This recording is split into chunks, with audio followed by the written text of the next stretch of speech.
కొత్తగా ఈరోజు ఇంకొక ఆయన మాట్లాడు అన్ని పాములు వేసి ఏడు పాము కూడా వేసినట్టు ఒక ఆయన ఈరోజు కొత్తగా ఆవేశం ఏదేదో మాట్లాడు.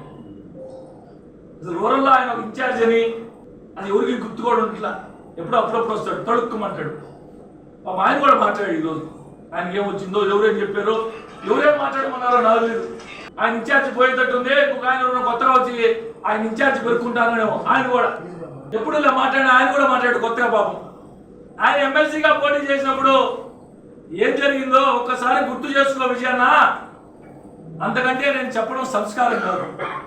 దయచేసి ఈ సందర్భంగా నల్లపరెడ్డి పైసలన్నకి మంగళం సీనుకి కొత్తగా నోరు ఈరోజు ఆవేశంగా మాట్లాడిన విజయన్న గారికి కూడా చెప్తా ఉన్నాం. జిల్లాలో ఉన్న మిగతా అందరికీ రాజకీయాలు పక్కన పెట్టి మీ ఇంట్లో మీ కుటుంబ సభ్యులకి ఈ విధంగా జరిగితే మీరు ఏ విధంగా స్పందిస్తారో రాజకీయాలు పక్కన పెడతాం కాసేపు. నెల్లూరు జిల్లా రాజకీయాలు గబ్బు పట్టించింది ఎవరు? గబ్బు పట్టిస్తున్నది ఎవరు? నోటికి ఎంత వస్తే అంత.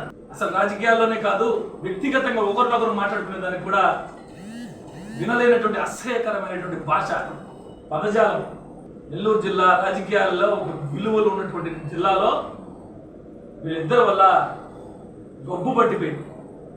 నల్లపరెడ్డి పైసలన్నా మంగళం సీను. ఎప్పుడైతే ఈయన అసెంబ్లీలో ప్యాంట్ జిప్పిప్పాడో ఆ రోజే రాష్ట్రంలో నెల్లూరు జిల్లాకి ఇదైంది.